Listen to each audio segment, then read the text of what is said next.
পিলখানা হত্যাকাণ্ডে তদন্ত কমিশনের রিপোর্টে জড়িতদের কথা স্পষ্ট উঠে এসেছে। এমন মন্তব্য করে বর্বরচিত এই হত্যাযজ্ঞে জড়িতদের নাম প্রকাশ সহ দ্রুত আইনের আওতায় আনার দাবি জানিয়েছেন শহীদ পরিবারের সদস্যরা। হত্যার দায়ে আওয়ামী লীগের রাজনীতি নিষিদ্ধেরও দাবি জানান তারা। মা, পিম্পল 5 দিনেই চলে যাবে। যাবে না মা। যাবে। নিমের 5 অংশের পাওয়ারে 5 দিনেই দূর হবে পিম্পল। হিমালয়া পিউরিফাইং নিম ফেস ওয়াশ। 16 বছর আগের নৃশংস পিলখানা ট্র্যাজেডির তদন্তে স্বাধীন কমিশন করেছিল অন্তর্বর্তী সরকার।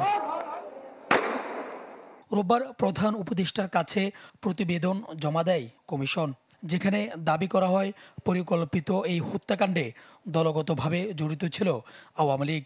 সাবেক প্রধানমন্ত্রী শেখ হাসিনা সহ হত্যাযজ্ঞের পরিকল্পনায় জড়িত ছিলেন 58 জন। কমিশনের প্রতিবেদনের প্রতিক্রিয়া জানাতে সোমবার রাজধানীর রাওয়া ক্লাবে সংবাদ সম্মেলন করেন বিডিআর হত্যাকাণ্ডে শহীদ পরিবারের সদস্যরা। দাবি জানান জড়িত সংশ্লিষ্ট সবার নাম প্রকাশ ও গ্রেপ্তারের।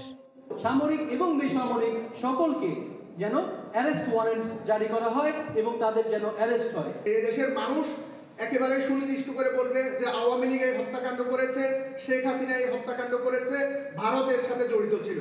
সরকারের কাছে দাবি করব যে এই যে রিপোর্টটি প্রকাশ হয়েছে এটি যেন দ্রুত সময়ে ওয়েবসাইটে দেওয়া হয়। তাদের দাবি বিচারহীনতা চলতে থাকলে আবারও ঘটতে পারে বিডিআর হত্যাকাণ্ডের মতো বড় কোনো ঘটনা। এমন ধরনের জঘন্য মিথ্যাচার, এমন কুরুচিপূর্ণ আজে বাজে নোংরা ভাষায় আমাদেরকে বুলিং করা হয়, আমাদের মেসেঞ্জারের, আমাদের ফেসবুক মেসেঞ্জার, আমাদের মেসেজে হত্যার হুমকি পর্যন্ত দেয়া হয়। আমি জেনারেল শাকিলের সন্তান, কোনো ছাড় দেওয়া হবে না। এখানে 16 বছর এতিম হয়ে ঘুরেছি, শরীরে সেনা রক্ত, এখানে কোনো কম্প্রোমাইজ হবে না। There will be no ifs or buts. 11 মাসের পরিশ্রমে রিপোর্ট প্রকাশ করায় কমিশনকে ধন্যবাদ জানান শহীদ পরিবারের সদস্যরা।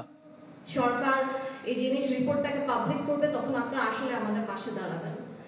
সুলতান মাহমুদ আরিফ, চ্যানেল 24, ঢাকা।